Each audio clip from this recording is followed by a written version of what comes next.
ఇంద్రజిత్ మరణించాడన్న వార్త విన్న రావణుడు కూర్చున్న తల్పం మీద నుండి కింద పడి దీర్ఘ మూర్ఛని పొందాడు.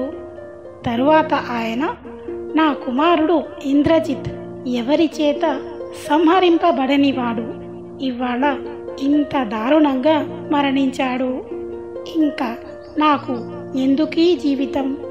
అసలు అన్ని ఉపద్రవాలకి కారణం అయిన సీతను సంహరించేస్తాను అని ఒక పెద్ద కత్తి పట్టుకుని బయలుదేరాడు.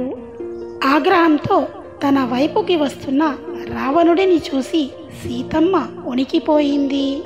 రావణుడు సీతమ్మను చంపుతామనుకునేసరికి మహాపార్షుడు అక్కడికి వచ్చి ఇలా అన్నాడు, ఇంత బతుకు బతికి, ఇంత చదువు చదివి, ఇంతమందిని ఓడించి, ఇంతమంది చచ్చాక ఒక ఆడదాన్ని కూడా రావణుడు చంపాడన్న అపకీర్తిని మూట కట్టుకుంటావా రావణ?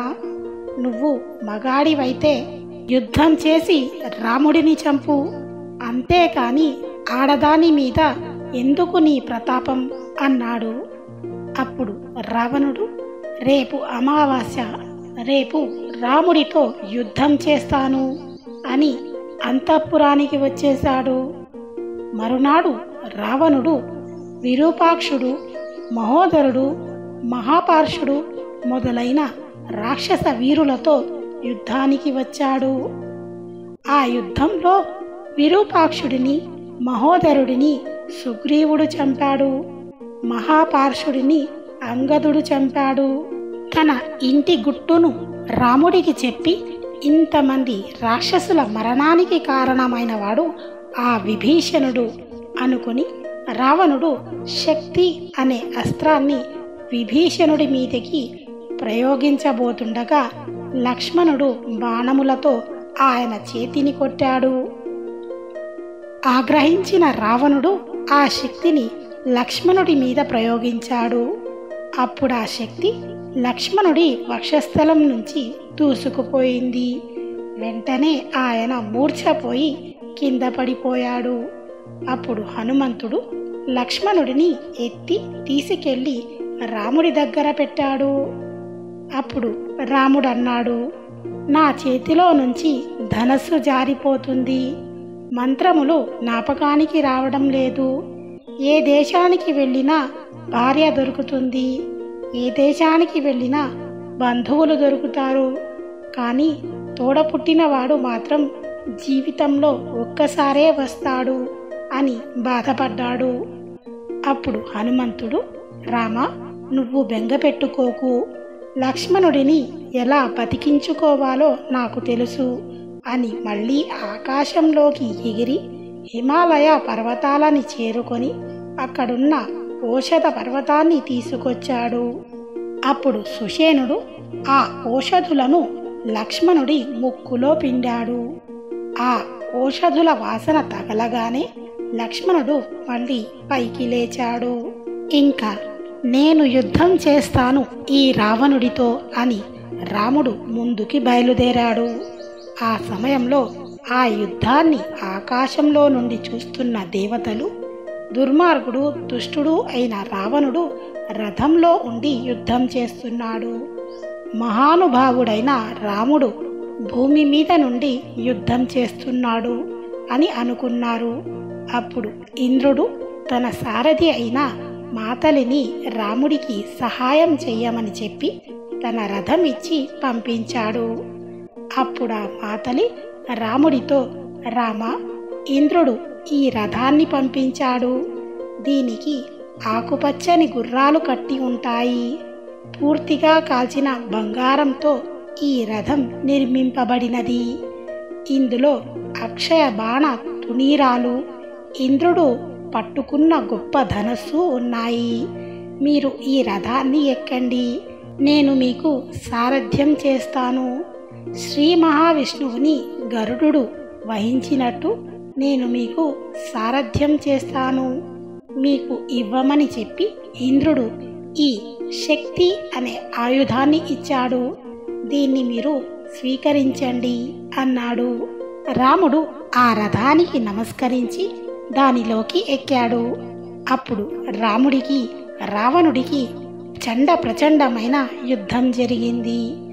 రాముడి బాణాల వేగాన్ని తట్టుకోలేక ఆ రావణుడు వెనక్కి వెళ్ళాడు. వాళ్ళిద్దరికీ యుద్ధం జరుగుతుండగా ఆకాశం అంతా చీకటి అయిపోయింది. పగటి వేళలో వాళ్ళిద్దరి బాణ పరంపర ఆకాశాన్ని కప్పేసింది. అప్పుడు రాముడన్నాడు, ఇంకా మీరెవ్వరూ యుద్ధం చేయకండి, అలా నిలబడి చూడండి, రాముడో తేలిపోవాలి అన్నాడు. అటుపక్క రాక్షసులు ఇటుపక్క వానరాలు నిలబడిపోయి రావణ యుద్ధాన్ని చూస్తున్నాయి. రావణుడు 20 చేతులతో ఆయుధాలని రాముడి మీదకి ప్రయోగిస్తున్నాడు. ఆ సమయంలో రావణుడు శక్తి అనే అస్త్రాన్ని రాముడి మీదకి విడిచిపెట్టాడు. అప్పుడు రాముడు ఇంద్రుడు ఇచ్చిన శక్తిని ప్రయోగించాడు. ఇద్దరి యొక్క శక్తులు ఆకాశంలో కొట్టుకొని నిర్వీర్యం అయ్యి కింద పడిపోయాయి. ఆ తర్వాత రాముడు వేసిన బాణాలని రావణుడు తట్టుకోలేకపోయాడు. ఆయన చేతిలోని ధనస్సు విరిగిపోయింది. అటువంటి సమయంలో రావణుడి సారథి ఆయన రథాన్ని యుద్ధభూమి నుండి దూరంగా తీసుకెళ్లాడు. అప్పుడు రావణుడు ఆ సారథితో, ఛీ నీచుడా, నా జీవితంలో లేదు ఇటువంటి అప్రతిష్ట.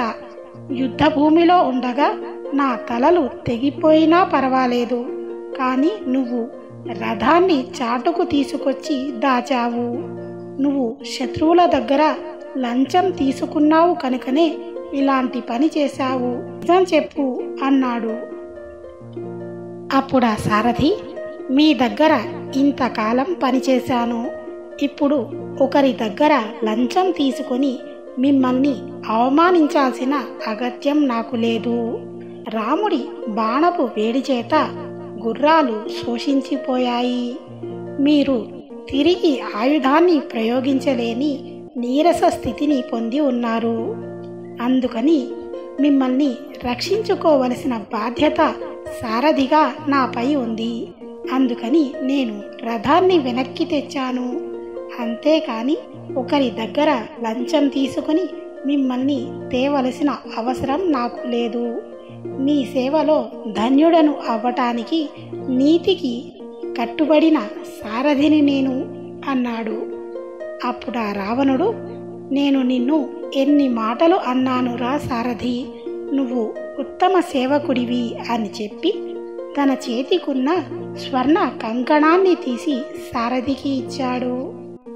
ఇటు పక్కన రాముడు అలసిపోయిన వాడై ఈ రావణుడిని అసలు ఎలా సంహరించడం అని ఆలోచిస్తుండగా ఆ సమయంలో దేవతలు, గంధర్వులు, యక్షులు, కిన్నెరులు, ఋషులు మొదలైన వారందరూ ఆకాశంలో నిలబడ్డారు.